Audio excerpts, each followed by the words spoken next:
ability, and they start telling me Yes. about all these other, I guess, parallel realities that they see, and I'm like sitting there like, it doesn't mean anything to me. Then it's not relevant for you at that moment. Even if they are accurately perceiving something, you may not perceive it if it's not relevant for you in the particular moment of your process. Okay, because when I tell them that, they get really kind of like upset that I'm not, but I'm like, it doesn't, I mean, They get what? it's like me telling them I don't believe them, and it's not like I don't believe them. It doesn't resonate with me. All right, well, you can just say that. Well, thank you very much for your information. It doesn't resonate with me right now, or it doesn't feel relevant to me right now, but I will keep it in mind, and who knows what I will run across in the rest of my life. So thank you for your input. I do cherish it, and I will see if relevancy comes into my life with any of the information you have shared with me. So they're just seeing things that the parallel realities that they're seeing, those are actual realities. I just am not. They are probably seeing actual realities, but the degree of relevance may not necessarily be for you what it is for them. Okay. Remember that even as they are giving you the information, there may be a high degree of relevancy for why they are picking up on what they are picking up on for them, maybe even sometimes more than you. And in a sense, the irony there is that because they have seen you and are responding to you and getting information based on your presence in their life, you may actually be doing the reading for them by allowing them to perceive what they're perceiving because you're the catalyst for it. Even though they may think they're reading you, they may actually be reading for themselves. And you're just acting as a mirror. You have to take it on a case-by-case basis. Okay. And the only real measure to go by is, if it doesn't feel relevant for you right now, then just let it slide for the moment. Okay, I think I got what you said. So they're seeing something, but it might not be relevant for me, but it's definitely relevant for them. Well, it may be relevant in some sense for both of you, but not necessarily in the way they may think, not to the degree they may think. The idea, of course, is that there are no accidents, and if you're talking to each other, there is relevance for both of you on some level, even if only that someone is getting a little something out of it by at least helping the other get more out of it. But again, you have to take it on a case-by-case basis as to exactly what direction the greater degree of relevance is in. Okay. Does that make sense? Yes. So all you have to do is just check your own personal self and say, well, that's interesting. Doesn't feel resonant or relevant at the moment, but thank you very much. I will keep it in mind and see what happens. Okay. Yes? Yes. Because again, remember, there is no such thing as a non-reality, so anything you can imagine and anything you can perceive is somewhere, somehow, on some level, a real experience. But again, just because somebody perceives something that they think they're perceiving about you doesn't necessarily mean that it has the same degree of relevance for you that telling you has for them. Great. So actually that was a perfect segue. Oh, all right. To my Thank you next for your question. synchronicity. I was reading this fictional book last night, and it mentioned Mara Tatan, who was the daughter of Akhenaten and Nefertiti from Egypt a long time ago. Yes. And it all of a sudden dawned on me that, is there some connection between the Dogon people and Akhenaten, Nefertiti, and Mara Tatan? There is some connection. Some of it has to do with genetics from the Sirius star system. Right. So did the Dogon, right, because the Sirius people came down to Dogon, and there's a legend of the twins and all that. Yes. So did the Dogon people migrate into Egypt and then become part of Egyptian royalty? No. No, not that way. Not that way. Earlier. Much, much earlier. Like how early? Between 50 and 100,000 years earlier. That was Atlantean times? Some of that existed at the same time, but we are talking about something different.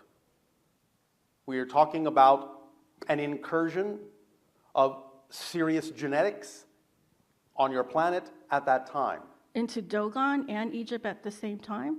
Into what became Dogon and Egypt and Atlantis and several other things. And when those are when the Sirius people first came to planet Earth? Not first, but it was an early one. Early one, like I'm getting fifth? There have been 5, that's what you're perceiving. Okay, This was approximately third. third. But they're, oh, so not the first, not the third. Yes, So- not the first, not the second, not the fourth, not the fifth. Let's see, what's left? So what was the first? Was that would have to have been before Lemurian. Quite a bit. And It had to do somewhat with what you now recognize as the Anunnaki incursion or infusion. Because Sirius energy was to some degree a part of that, though not in necessarily the way you might think. yeah, I would never have thought that. Yes, well, we will extend our apologies for being a little bit obtuse about this, but we are not allowed to say much. Okay. I'll figure it out, because I always do. So. You will figure out what is relevant for you. Right. The rest of it will remain a mystery to you. So I won't figure the whole thing out. No, you will not. Because it's not relevant. Correct. Okay, I can deal with that. And my third question is, I never thought I had hybrid children, but when I was listening to your transmission in Phoenix, I believe, in the 33rd parallel transmission, Yes. one of the questioners said something, and all of a sudden I got that I did, Yes. but they're not like what I would consider children. I mean, they're not, I don't think I have like egg children, if you know what I mean. The idea, when we usually give the answer, is that there may be a certain percentage of genetic material from any particular single individual on your planet that has been utilized in the creation of a Right. certain number of hybrid beings. And we usually use that percentage of about 15% as a demarcation, so that above that, in a sense, they could be considered, at least to some degree, to be your children.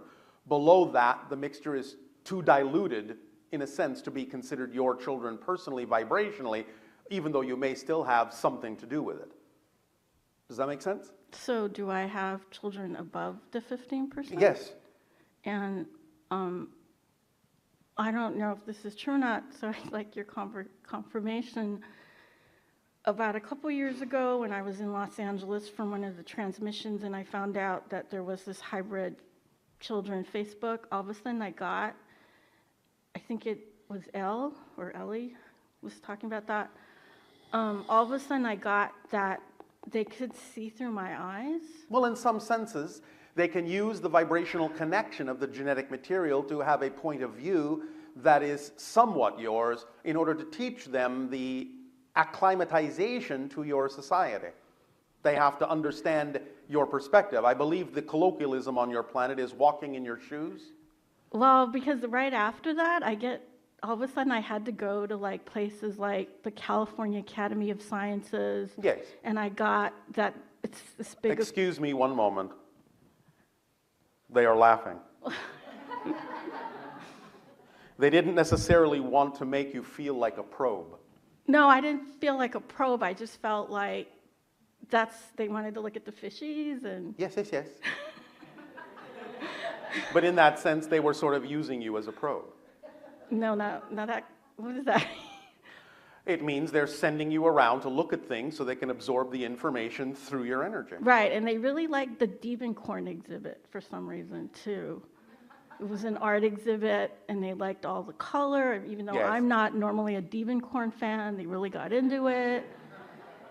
Well, this is what it feels like, in a sense, to connect to other tastes that you can tell are not your own, but that are strongly urgent within you. Yeah, because I've never been a Devencorn fan, and then all of a sudden I'm like staring at all the Devencorn paintings, and then I got, okay, this isn't me, this is them, that's fine. And All then, right. Here it comes. What? The message. What message? Thanks, Mom.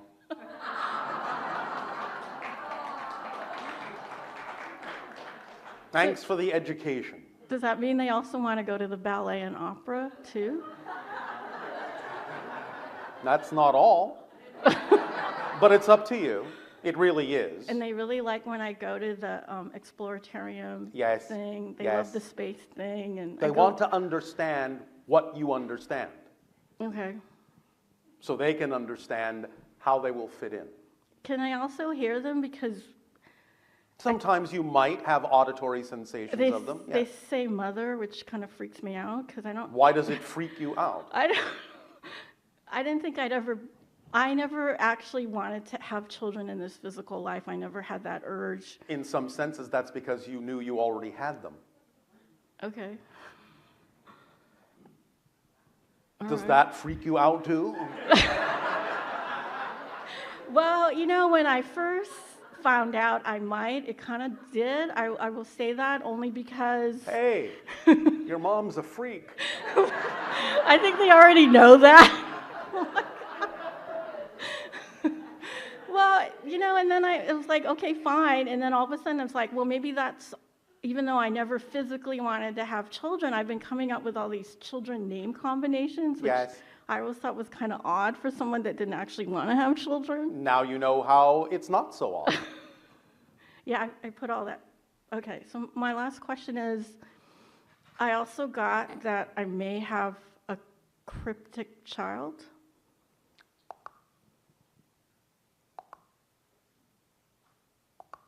Not in the way you mean it directly, but there is some connection to the cryptics we will not go into. This is for another time. The one that lives on Maui? This is for another time. Okay. And All it right. is not in what you would call your time frame. No, I know that. I know that. All right. All right, that's it. Thank Thank you.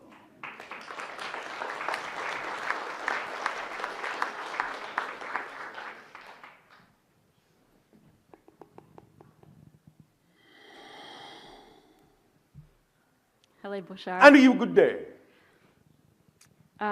I'm wondering, aside from parallel lives, is it possible to have simultaneous physical realities in the same time frame or time-space point? This is what is called counterparts that we were discussing a few moments ago, yes. Okay, and how many of those can you have? Is there a It limit? depends or- upon how you are arranging yourself and what themes you are exploring. Okay. I was under the understanding that you can't actually, I mean, Let me put it technically. to you this way. You can do the math, all right? Okay. Of the approximately 7 billion people on your planet as physical individuals, there are only about 350,000 to 400,000 oversouls. Okay. So do the math. Right. Right. That's an average. It fluctuates a bit, but that's an average. Okay. And I was under the understanding that if you had a counterpart, that you wouldn't actually ever meet them. It depends. Sometimes you might, sometimes you might not. It depends upon the themes you're exploring and how it would serve you to meet or not meet them. And sometimes you may run into a counterpart and fall in love with them, and sometimes you may hate their guts. Okay. Now, I'm being a little euphemistic because I certainly don't promote that idea. But nevertheless, knowing how you humans operate, you may simply find that you don't prefer some of your own counterparts. And that vibration may simply be for the purpose of keeping you apart. You understand? Yes. Okay. Do I have any counterparts? Yes. How many? 5. And they're all still living at this time? That's why I gave you that answer. 5. If they were not still living, they wouldn't be counterparts. I feel like I experienced one of them passing in the last year. Sometimes that happens. As Was- you say, ships in the night. Okay. So that is in fact what that, Yes. okay. Sometimes you will sense it, sometimes you will not. Okay. Thank Does you. that help you? That does help me. Thank you. Why, thank you. I have one more question. Oh, all right. For most of my life, I have had vivid dreams, Yes. many of them with different types of UFOs. Oh, all and right. I find that the transitioning back Yes. is very difficult to physically awake. Oh, all right. And I'm, That's because your physical reality is so much more dense. yeah. And Okay. therefore, you are attempting to insert yourself and lower your vibration again to match that physical dense reality. So it can feel a little thick, yes. Okay. Can be like trying to push through molasses, yes. Is there a way that I could continue to have these adventures and vivid memories of my dreams? Of course. While still waking up feeling Yes. not so exhausted? It requires that you allow yourself a higher degree of lucidity in the dream. Because once you allow a higher degree of lucidity in the dream, you can recognize that you can allow a higher degree of lucidity in physical life. And that can allow you to, shall we say, control the vibration of the physical reality in a way to make it more compatible with your reinsertion. Does that help you? Yes. Let us explain very clearly that this is actually what our civilization has done. As we have said, when the soul decides to have an incarnation, and I'm speaking euphemistically here, symbolically in a sense, but there's some reality to it, vibrationally speaking, energetically speaking, the idea of the soul is that it splits itself into the higher mind and the physical mind. And those two together in balance, in harmony, form the whole person that will have the experience of that incarnation. The higher mind remaining non-physical to guide the physical mind in that sense, like someone standing on the mountaintop so that it can give a broad view perspective to the physical mind down in the valley so it won't fall into so many holes because it can't really see where it's going. In between the two is what we call the template level reality, the actual place where the soul and the higher mind create the blueprint, lay out the blueprint for the themes you will explore, literally construct, in a sense, the physical reality blueprint of what will manifest in your physical life. When you go into a dream state, you're going, in a sense, to the template level reality. And if you are lucid in it and understand that you're awake in the dream, then you can actually use the template level blueprint to rearrange and reorganize the physical reality that you reinsert yourself back into. So the more lucidly you are in that state, the more lucid, in a sense, you can make your physical reality, or at least more in alignment with the lucidity you're having in the dream state. And again, this is what our civilization has done, because once we allowed ourselves to understand how to become truly lucid in the dream state, we never went back. We simply, from there, altered the physical reality blueprint to become more aligned with that state of dream lucidity, and therefore we are always asleep and always awake, and that's why we never sleep. We live in the dream, and that is our reality. It's totally lucid. Does that make sense to you? That's fantastic. So the more you can gain lucidity in your dream by whatever variety of permission slips and techniques may be available to you on your planet, of which there are many, the more you'll be able to create physical reality, since physical reality is also just a dream, to become more lucid and match the vibration of the dream lucidity and create less and less and less difference between the two until they, in a sense, become one reality. Does that help you? That does help me. Pleasant dream. Thank you. And I have another question about the amount of UFOs that actually are in my dreams. Yes. Could you explain what's going on there? Please understand that there are many comings and goings and many different dimensions in which different beings are traveling in a variety of ways.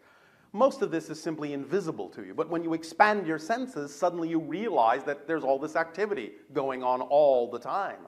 You suddenly realize that you have, for most of your life, actually been living under an airport. It's just that you haven't been able to see the planes. Now, as you expand your senses, you suddenly realize all the traffic that actually exists in the area that you're in. Understand? Yes. So it's not necessarily that there has been more activity, there's just more awareness on your part of the activity that's always been there. Okay.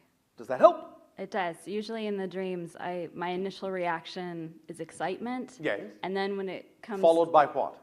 with fear, it About comes what? to me more directly after the initial viewing of it and the Yes. excitement. It comes to me directly, Yes. and then I completely freak out. Because? I What don't are you afraid know. of? I'm not sure. Yes, you are.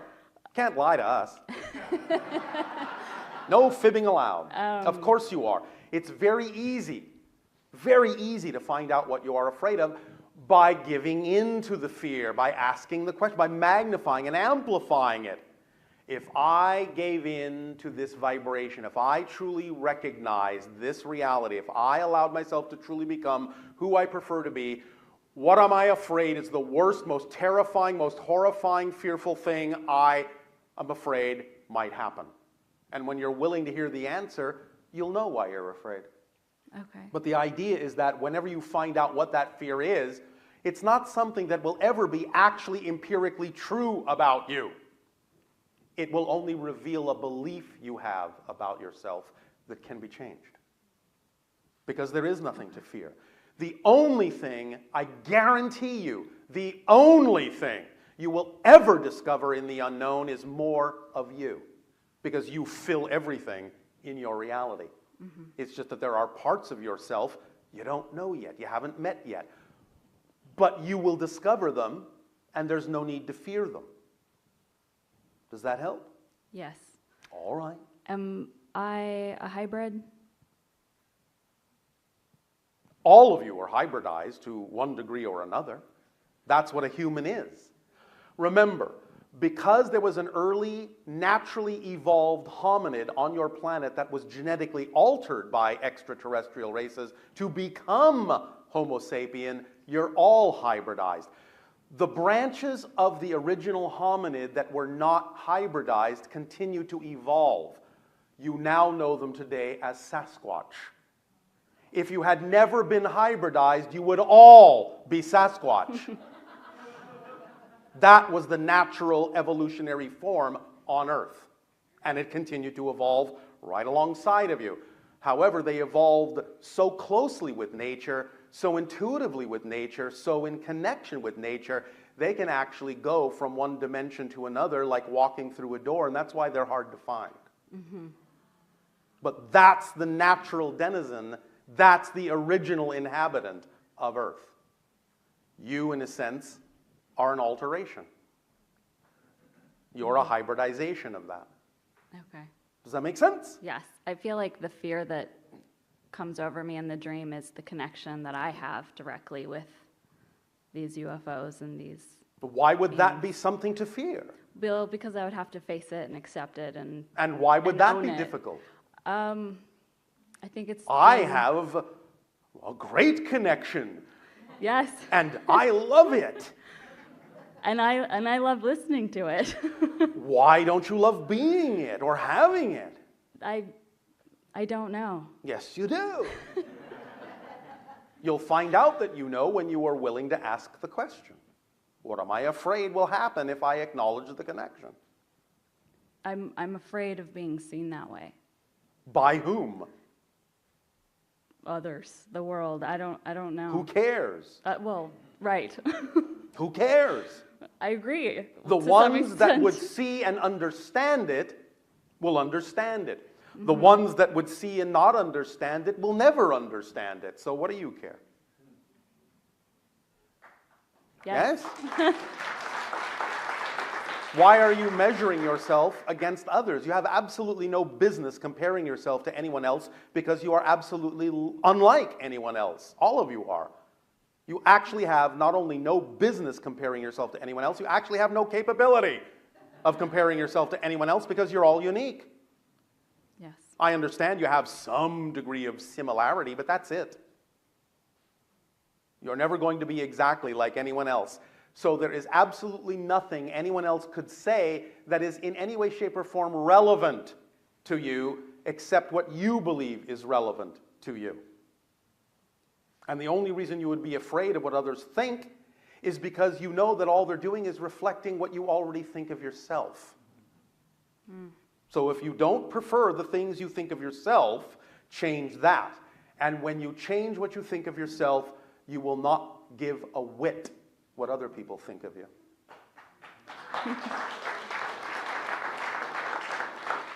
You can always use guidance to make sure that other people are reflecting things to you that you could use as information to keep yourself on track. I'm not saying you have to ignore everyone and not listen to them, because they may be saying things that are wisdom for you. But it's up to you to decide what's true for you and what's not. Mm-hmm. Totally. Make sense? Absolutely. So again, no matter what anyone says, when you allow yourself to be who you are, thank them for offering you a different perspective. It's just not a perspective that you feel like agreeing with today. But they are totally entitled to their perspective, because you would never disallow or invalidate what they perceive to be true. Because if you invalidate them, why should they validate you? Mm-hmm. Yes. But again, the irony and the paradox is you don't need them to validate you. And by not needing them to validate you, you are capable of validating yourself and everyone else, no matter how different their perspective of you might be from your own. Do you see the paradox here? Yes. Do you see how to use the power of the paradox in this? I do. Does this help you? Very much so. Why, thank you. Thank you.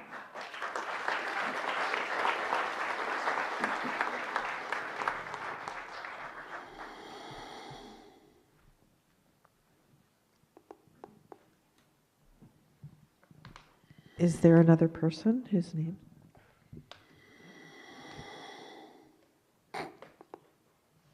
Hi, Bashar. And you good day. I'd like to ask, we're all trying to figure out You are all what? We're all trying to You figure are all what? We are selectively deaf to certain words. Trying is one of them. We are working You're either on, doing something or you're not. we are working on Yes? figuring out what our reality is. You are figuring out what your reality is And in your own way. You're not working on it. You're not trying to work on it. You're figuring it out in your own way.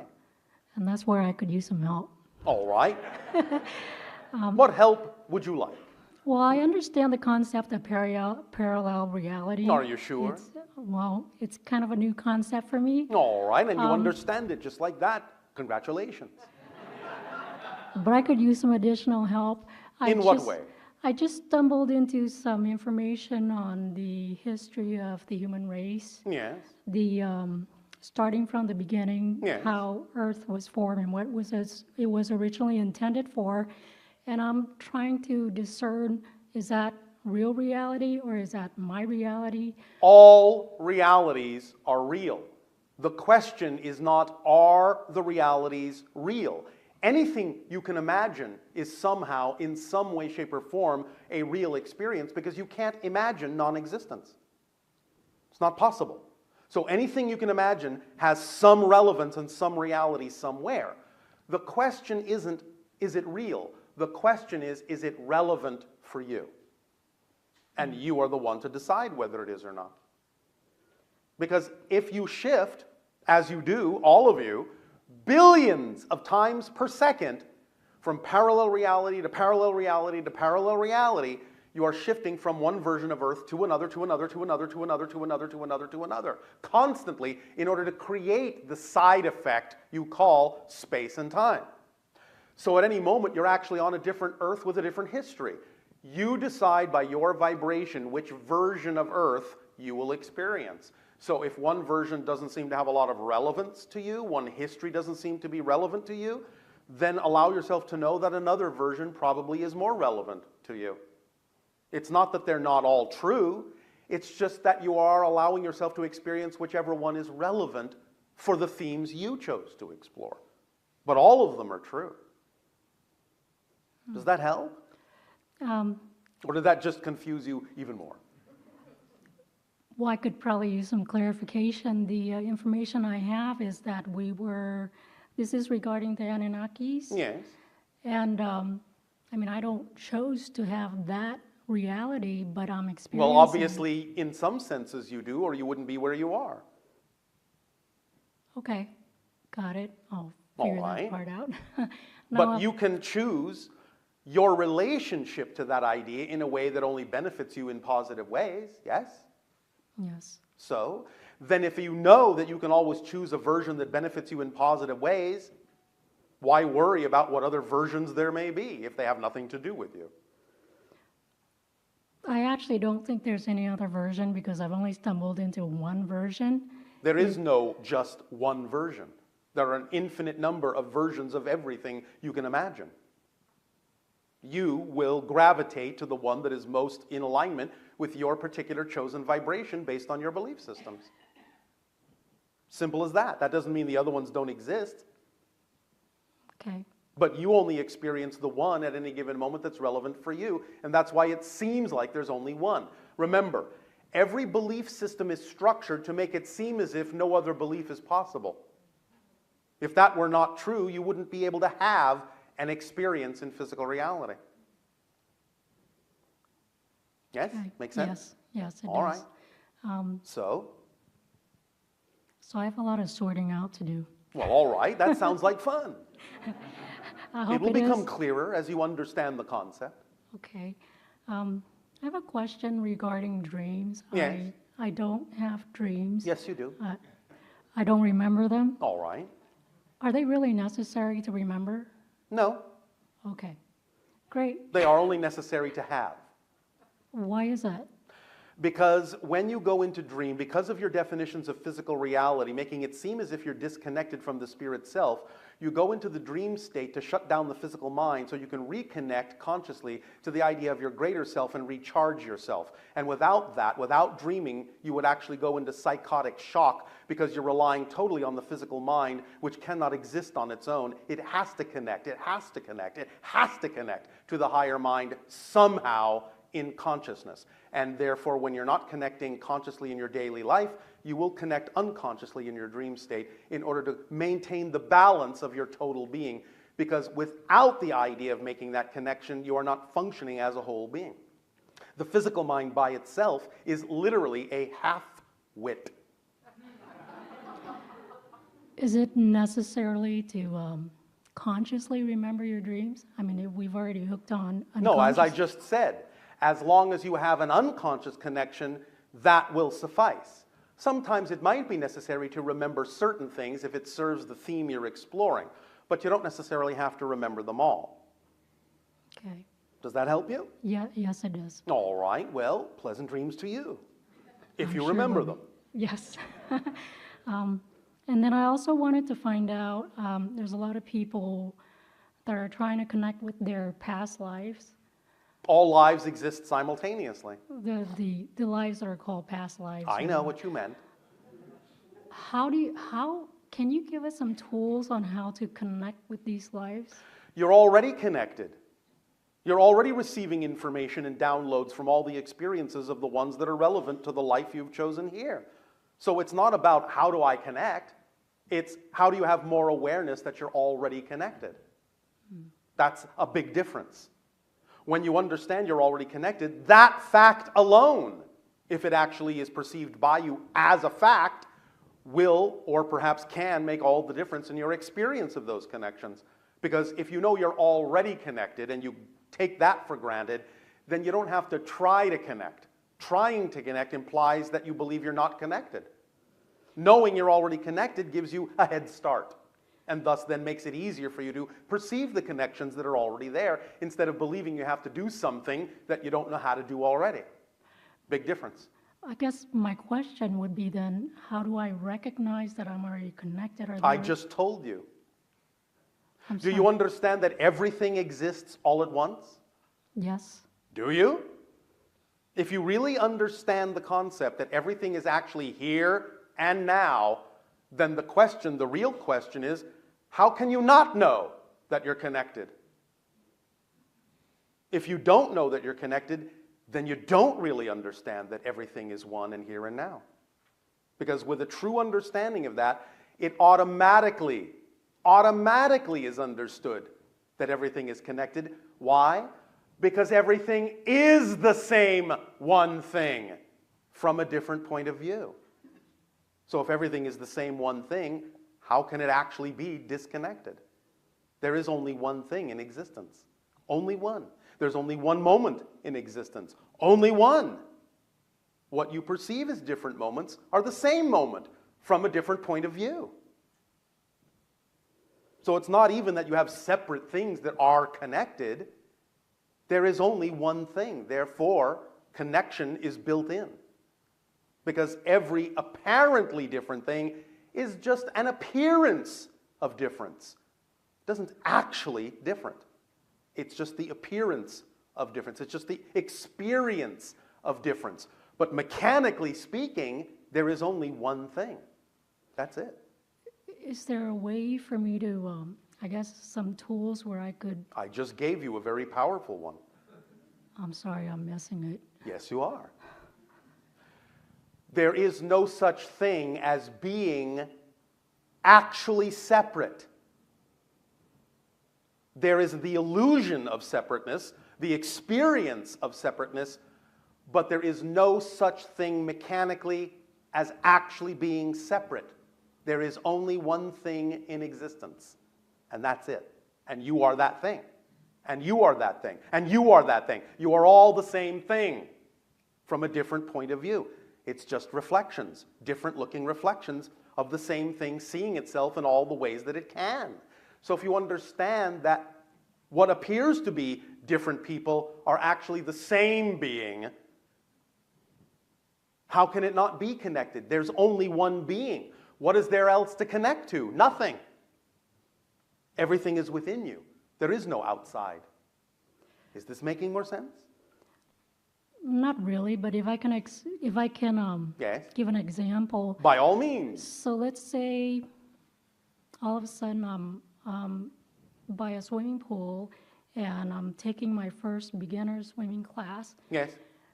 and all of a sudden I get really scared and I don't want to go in the water. Yes. Is that I've never had any water experience, so I don't understand why I'm afraid. So would it be safe to say that that fear of water may be something that is from one of my other selves? It might be, but it doesn't have to be. The fear of water may connect symbolically to some fear you have in your definitional system in this life too. Even if it's not literally a fear of water, the water may symbolically represent something you are afraid of. Many of you already know, psychologically speaking, that water is symbolically representative of emotion. So the idea may be that you have a fear within you or a fear of some emotion within you that the water simply symbolizes. And it could be many other things. You have to take it on a case-by-case basis. Can you expand on your comment, water is symbolically representative of emotion? Well, this is simply what comes up in your natural psychological experiences, in what you call your psychological information. The idea of emotion, energy in motion. Emotion is fluid. Thus it is symbolized with the idea of water, diving deep down into your emotionalities, like sinking under the surface of the sea or a pool. It's like allowing yourself to be immersed in the idea of your consciousness. And this has feeling components to it.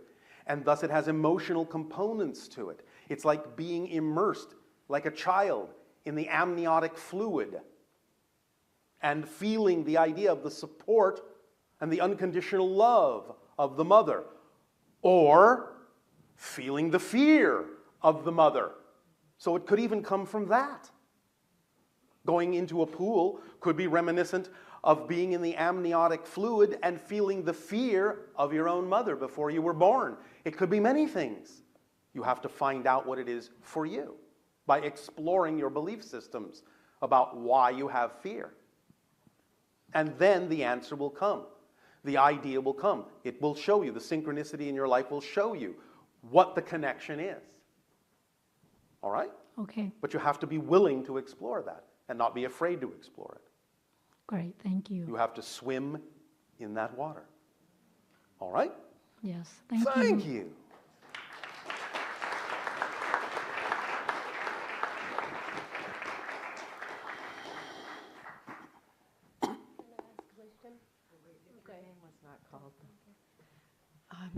It's about 12:26. If we want, we can have another 10 or 15 minutes if you want to continue, or if you'd rather break for lunch, Tadeo. It is our perception that the majority of individuals in your chamber require sustenance. Thus then, you may take your lunch break. We will resume this transmission after your break.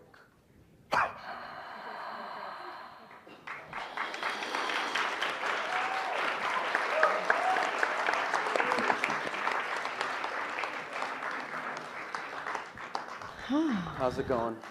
Very good. Thank you, Darryl.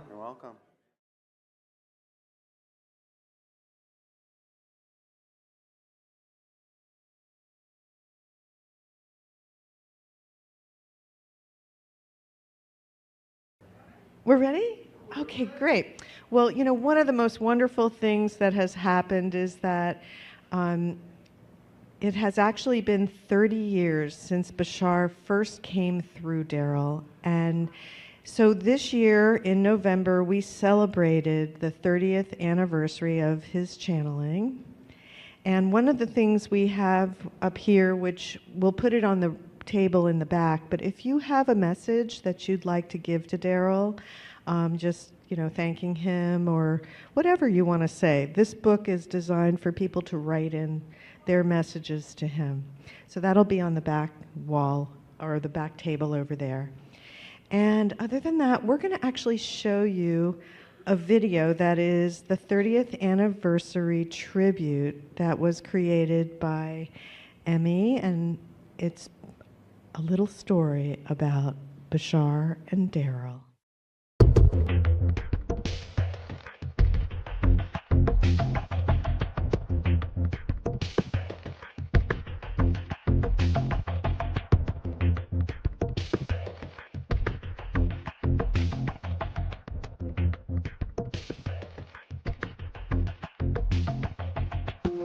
But I don't say, how are you all this evening of your time as you create time to exist?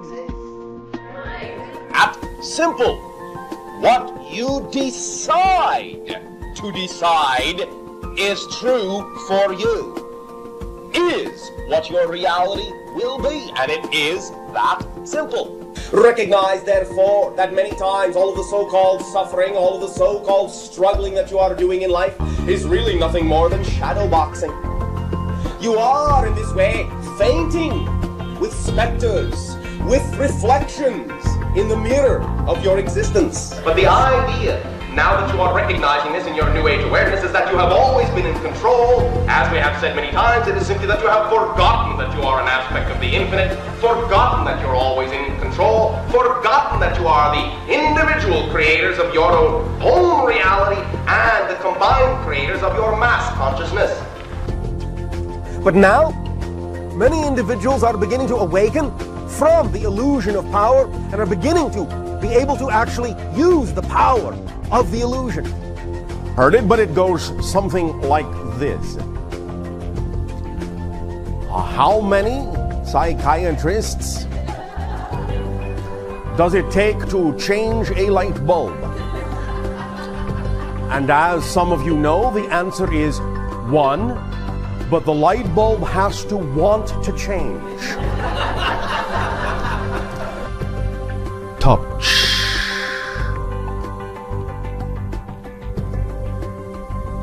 Thank you. The paradox here is that because the physical mind has been taught to think it's in charge and has to figure out how everything is going to happen, it actually slows things down. Even in the face of wanting things to speed up. It's doing exactly the opposite of what it actually really wants to have happen by taking on too much weight. Well, I fully understand that in a way, but I do. I do think. I don't. Listen to the sentence. I fully understand it in a way. Okay. In a way means I don't fully understand it. Most of the things on your planet you have backwards. For example, seeing is believing. No, believing is seeing.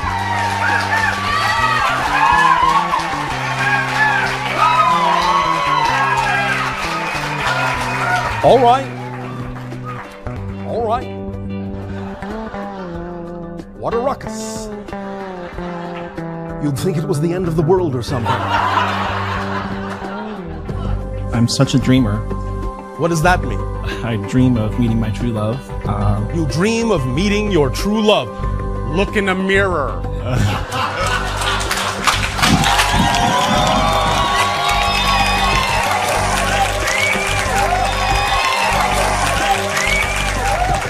Our unconditional love to you all. Good day.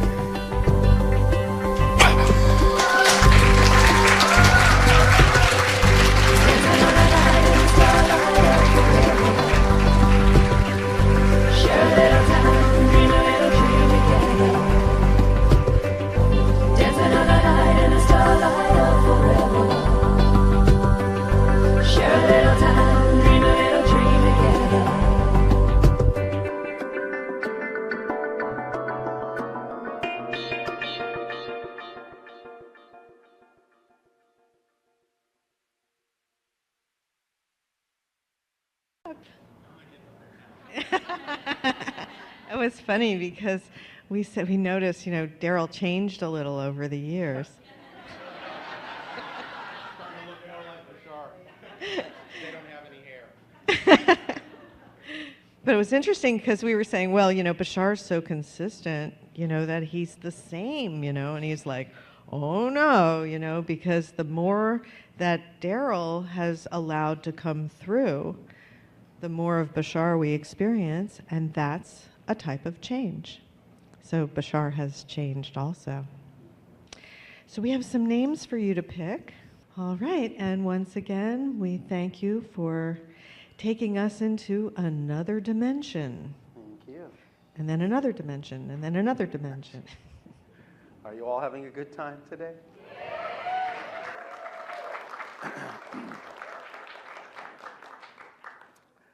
Thank you for being here, and we'll have some more fun.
I'll say let us continue this transmission in the following way.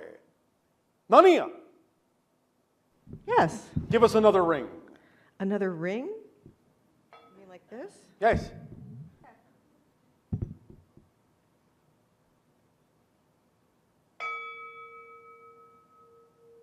Oh, thank you.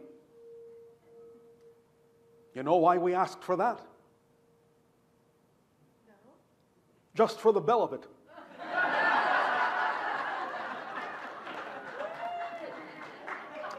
You may continue with your questions if you wish.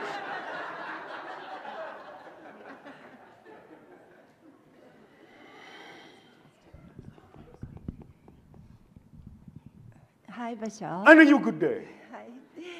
Hi. Speak up, speak up. I just came from Maui, All right. and I don't really know why I came here. That's all right. And We don't know why we are coming where we are going until we get there either. and I really don't know what to ask neither. So You don't have to have a question. okay. In fact, the real secret is the more statements you make, the more doors you open for us to investigate. So if you want to make a statement, you can. If you want to have a discussion about a particular topic, you can. It's up to you. I want to. Okay, the discussion is about unconditional love. Unconditional? Unconditional love. Yes. And? Yeah, I want to know more about what do you think of it? Well, what you call in your frequency unconditional love is actually the vibration, the frequency of existence itself. Okay. And if you will look in your dictionaries, you will see that unconditional means unconditional, without condition whatsoever. Therefore, the idea of understanding that the vibratory frequency of existence itself translates in your reality as unconditional love, unconditional support, unconditional allowance. Thus then, by aligning with that, by expressing that in your own lives, then you will be most highly aligned with the very nature of existence itself. And you will be expressing more fully that vibration in your life and experiencing that vibration in your life. But it begins with you. You must allow yourself to unconditionally love yourself. Thus then, when you unconditionally love yourself, it is easy to express the idea of unconditional love. If you find yourself having difficulty expressing the idea of unconditional love, then there is some aspect of yourself you are not loving unconditionally. Now, when we talk about the idea of unconditional love and unconditional allowance, it doesn't mean that you can't still recognize what you do and don't prefer. It doesn't mean that you can't observe and recognize neutrally that someone may be doing something that essentially is mechanically negative. That is, separative, disconnective, segregative. The idea, nevertheless, is that you can have the compassion to recognize that they may not know how to do things any other way. And you can perhaps give them some opportunities, some ideas for how they could express and feel more unconditional love in their own lives toward themselves, first of all, so that they don't necessarily have to feel cut off and disconnected and thus act out and lash out at others. The idea, therefore, is that unconditional love, a strong component of it, is neutrality, and a strong component of it is compassion. Is this making some sense to you? Yes. Is this helping? Yes. Is there some other idea about this you wish to explore in more detail? Yeah. Like you said that we are the mirror, and if you see somebody even negative, this is actually like mirroring yourself. Well, it doesn't mean it's a one-to-one reflection. Just because you can observe somebody doing something negative doesn't mean you're negative in the same way. Okay. The idea is, however, that you must be observing it for a reason. Many times you will observe negative things if only to determine that that's not what you prefer. Many people on your planet, because of the way you've been brought up, the way you've been taught to look at life, sometimes they have to experience the idea or observe at least the idea of a negative thing, so they have a much clearer idea of what they don't prefer, which gives them an even clearer idea of what they do. So there are many ways to use this idea. You don't have to necessarily assume that anything is a one-to-one reflection. There is always going to be some relevance or some difference within the idea of why you are experiencing what you're experiencing as opposed to what the other people in that same situation are experiencing. You have to determine for yourself what's true about your involvement in that experience and love yourself unconditionally enough to go exploring and find out what that is. And at the same time, thus serve the others by helping them also discover more about who they are and perhaps give them more of an opportunity to see through you, as an example of unconditional love, how they could also express unconditional love toward themselves and others in life as well. Does this help? Yes. Is that sufficient? Yes. Or something else? Actually, completely different question. Oh, all right. Somebody talking about the counterpart. Counterpart, I just want to know that I meet these people. You want to know if you have met your counterparts? Mm-hmm. You have, we perceive, perhaps, passed by a few of them. It doesn't appear in the vibration we are reading that you have actually interacted with any of them to any great degree at this point. So meaning I will meet them from now? I don't know. We cannot predict that. It depends on what the relevance of such a meeting would be to the theme you are exploring.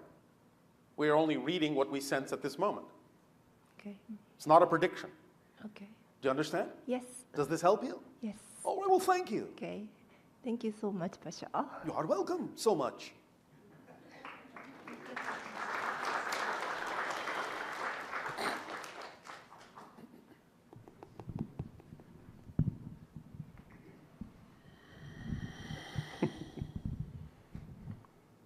Hi, Bashar. And a good day.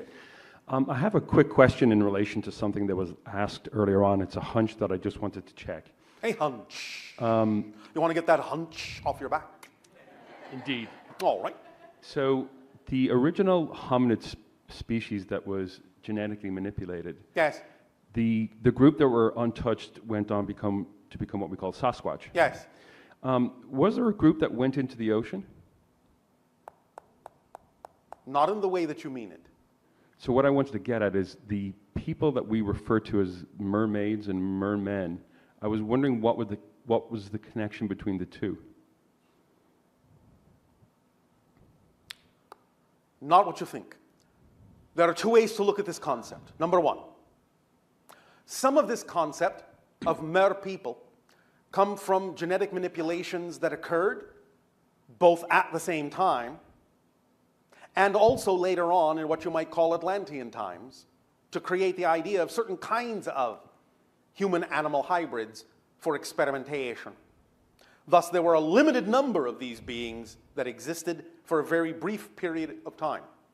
But nevertheless, a few of them came down through legend, so to speak. But they did not proliferate in the way that you would think. However, on another level, the idea is to understand it from what you would call a nature spirit level, from a different dimensional level. On a slightly altered dimension from yours, on a slightly alternate reality from yours, there is a proliferation of what you would call mirror people. But they're not actually in your physical domain precisely. However, because your world is covered in fluctuating energy fields, now and then there are portals, doorways, gateways that open up, that overlap one reality and another, and thus sometimes beings from one reality can actually manifest in other realities. You have had people disappear from your world and gone to other dimensions through these portals. Other beings have disappeared from their world and come into your reality through these portals from time to time, thus again perpetuating the idea of such stories. But they don't exist nominally in your physical reality. They have their own reality. Does that make sense? Yes. So they're not corporal in the sense that the cetaceans are. No, not in your reality. They are corporeal in their own reality to themselves. Okay. I'm feeling the call to adventure. Oh, and all right. what I hear is... What are you doing standing there? Well, there's a couple of things I wanted to get straight before I all right. follow the intuition. So I have a long kind of standing relationship with the sea, but there's also a lot of fear attached to the sea. In what way?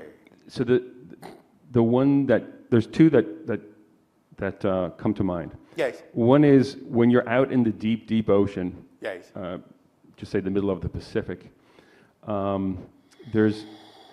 When you're sailing, there's this sense of you against the ocean, and we do create our own reality. But yes. How is it that we would create something that we feel frightened of, or that we would be afraid of? Well, you do have the idea of a physical mind connected to the idea of a physical body, which has what you would call a survival instinct. Mm-hmm. Thus, of course, you will have that survival level physiological reaction to situations that could potentially be life-threatening, of course.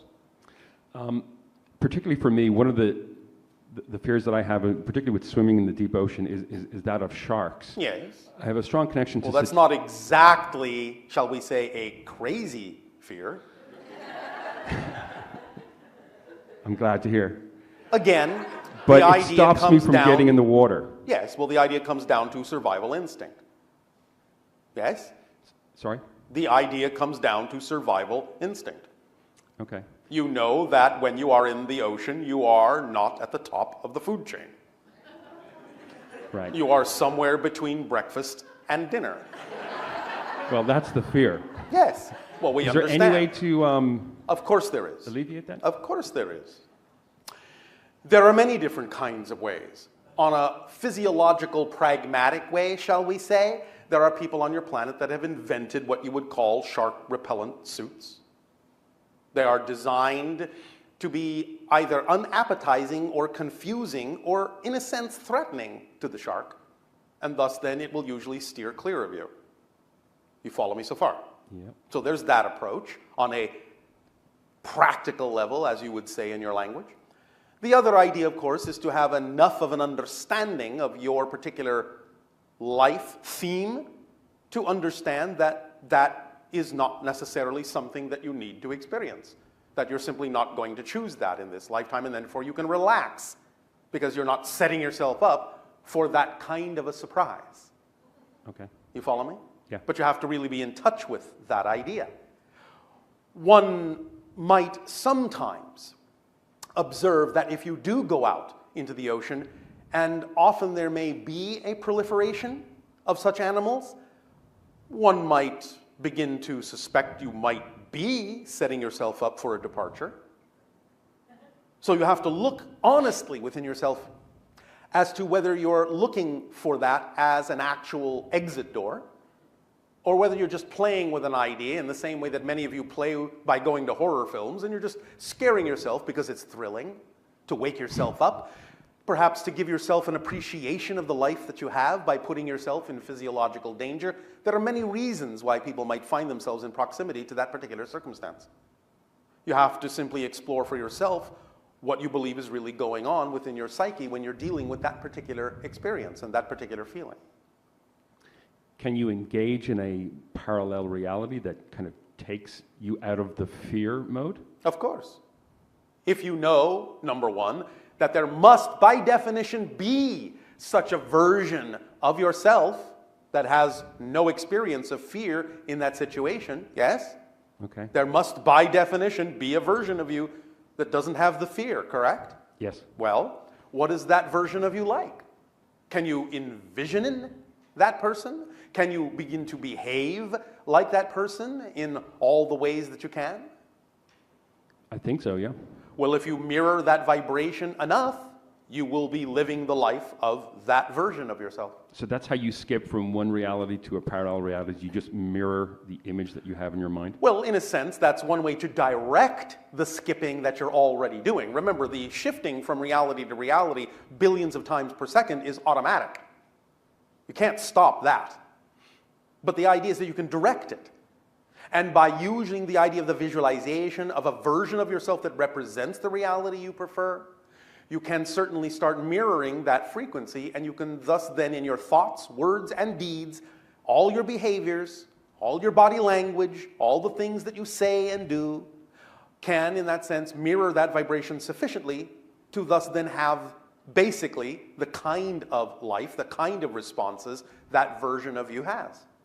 Then, in a sense, you are looking through the eyes of that version. You have shifted to the reality where your consciousness is experiencing your life as that version. You're changing your focus, yes. Okay. Does that make sense? Yes, it does, yeah. Are you sure? Yeah. Would you like to test it? I can't do it right now, Oh, but... sure we can. Oh, pay attention. Da-dum. I'm not scared. I'm fine. all That's right. okay. Dun, dun, dun, dun, dun. Ease up. Ease up. Okay. I'm good. All right. In relation to cetaceans, you Yes. spoke before about if you listen to whale song at length, that there's actually a lot of information stored and a lot of mysteries to be absolutely. resolved. So I've spent a lot of time listening to humpback whales, Yes. and I've heard patterns. Yes. And then when you study it on a spectrograph, you realize that there's a lot more sound being created than we can hear. Oh, absolutely. So I'm wondering that within the audible frequencies, is there a language within a language? Yes. So when we... Humpback whales have 3 interlocking languages. Okay. So there's the language within the audible frequency that we have. Yes. There's the language, so that's a subset of the total sound that they make. But it would still read to you as a language. You'd be able to understand it if you translated it. It would still be sufficient information to understand it as a communication. What's the cipher? What's the key to understanding the language?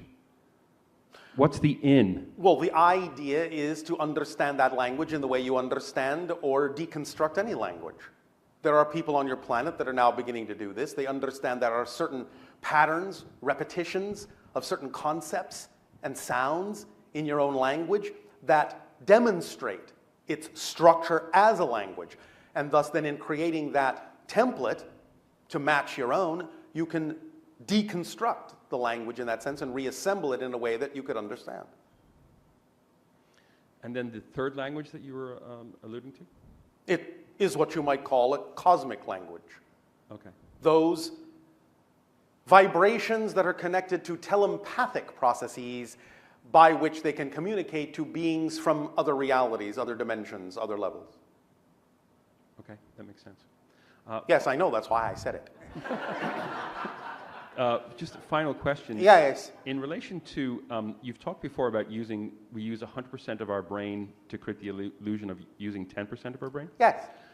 How can we increase that 10% to something like 15 or 20%? Well, again, it starts with what we call the obvious.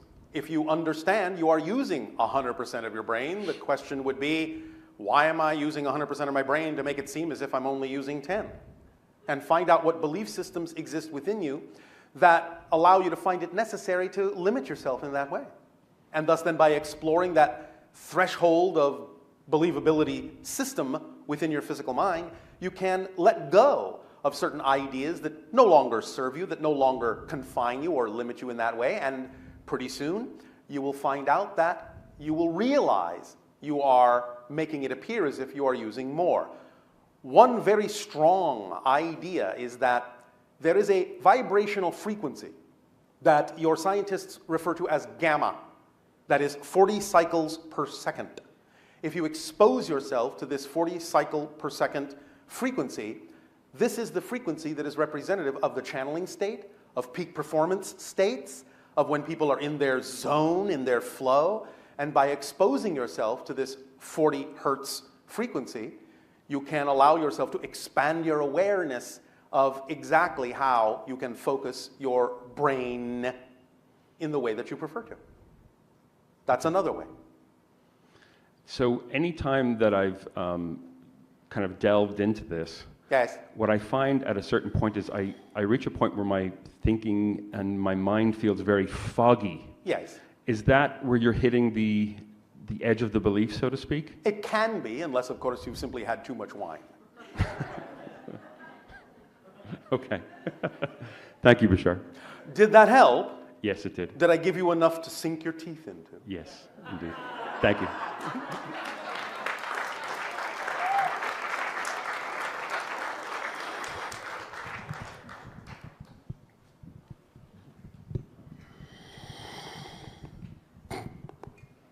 Greetings, Bashar. And you good day. Thank you.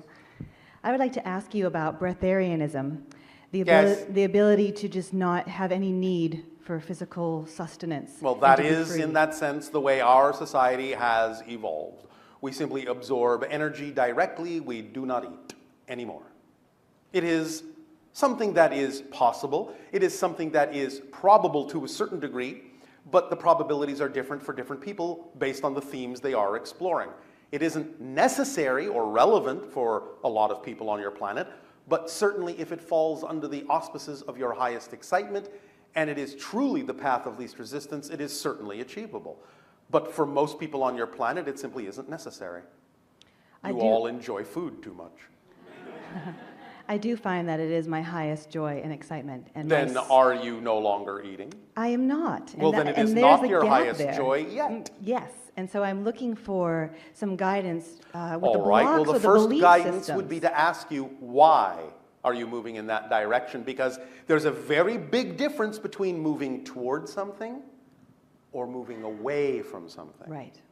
So if you're moving away from something, it may be that you have certain negative or fearful beliefs about it, and that's not going to lead you there. If you're truly moving toward that as a natural expression of your being, then just by living your life and acting on your highest joy, you'll get there automatically. So which is it? I'm moving toward that direction. Are you sure? It feels like it. And All it right. feels like my spirit is joyfully calling me in that direction. All right. Then if you And- just keep living your life that way, it will occur naturally, at a natural pace. And while you still ingest food, you must not invalidate that when your body consciousness feels that it needs that form of sustenance. Okay. Remember, when you don't need to be something else, it's more easy to be something else. Do you understand? Yes. Just let it occur naturally. If that is your true direction, it will unfold in a natural way in your life. Unless, of course, you don't believe that. Okay. Make sense? Yes. All right. Thank you. So, anything else? Yes. I would like to ask you about the half